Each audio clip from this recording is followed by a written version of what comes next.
दिखाई देता है, लेकिन इस सरकार को तो वो भी नहीं दिखाई दे रहा है कि प्रशासन यहाँ बैठा है, SSIDC का ऑफिस यहाँ पे है, तहसील यहाँ पे है, सभी यहाँ से गुजरते हैं। आपके माध्यम से मैं एक बात संदेश पहुँचाना चाहता हूँ सरकार के पास, प्रशासन अधिकारियों के पास, कि इस पर गौर की जाए। हमारे जो सुप्रीम कोर्ट के जज है उन तक ये बात पहुँचनी चाहिए कि 1800 एकड़ के किसान इतना प्रदर्शन किया, इतना कुछ किया, उसका कुछ समाधान निकालें। आप शुरू से यहाँ पर आते रहे हो, आपका बहुत योगदान रहा है। आज मीडिया के थ्रू हमारी बात सब जगह पहुँचे कि तो बड़ा प्लेटफॉर्म मिल गया आप लोगों को। अब तो भीड़ वाली बात ही नहीं, अब तो खाप के तहत आप जाओगे, करोगे। दक्षिण हरियाणा किसान खाप के बैनर तले ही जो कुछ होगा और वो ही हमें बचाएगी, बस हमारी पूरी उम्मीद है। मतलब ये जैसे नेता संगठित हो जाते हैं, सभी नेता एक साथ आ जाते हैं, आप लोग भी सारे एक साथ आ लिए इनके खिलाफ। हाँ जी बिल्कुल, दक्षिण हरियाणा किसान खाप पूरे दक्षिण हरियाणा के लिए लड़ाई लड़ रही है, लड़ेगी आगे भी, अब भी।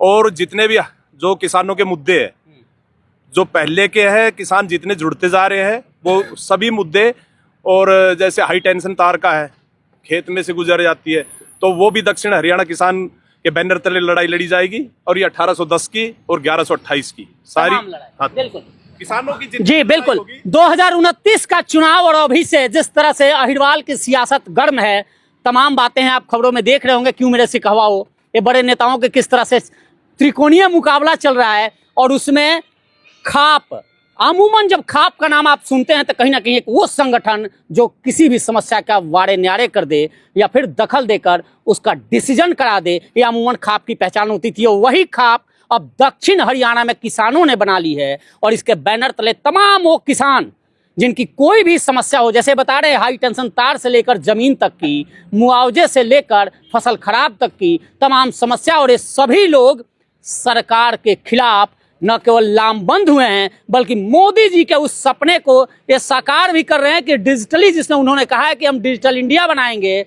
भारत कितना बना पता नहीं, लेकिन अहिरवाल के दक्षिणी हरियाणा का, अहिरवाल इसलिए नहीं कहूँगा कि इसमें सभी बिरादरी है दक्षिणी हरियाणा में, तो अब दक्षिण हरियाणा के किसान खासकर, जिन्हें लोग कहते हैं कि केवल ये अन्न उपजाते हैं, केवल एक खेतों में काम करते हैं, वो अब मोबाइल से, स्मार्ट मोबाइल से, देखिए वो स्मार्ट मोबाइल थानेदार साहब के हाथ में भी है, ये स्मार्ट मोबाइल के तहत अब इन्होंने वो ठान लिया है और ये लग गए हैं। ये कहीं ना कहीं जिस तरह से मानेसर का रुख इन्होंने बदला था, पूरे अहिरवाल में इनकी छाप 2029 में दिख सकती है। फिलहाल देखना होगा सरकार इनकी बात कब तक मानती है और जिस उद्देश्य से इन्होंने खाप बनाया है उस उद्देश्य पर वो खाप कितना खरा उतरता है। आपकी राय कमेंट कर जरूर बताइए और चैनल को लाइक और सब्सक्राइब जरूर कीजिए। धन्यवाद, नमस्कार।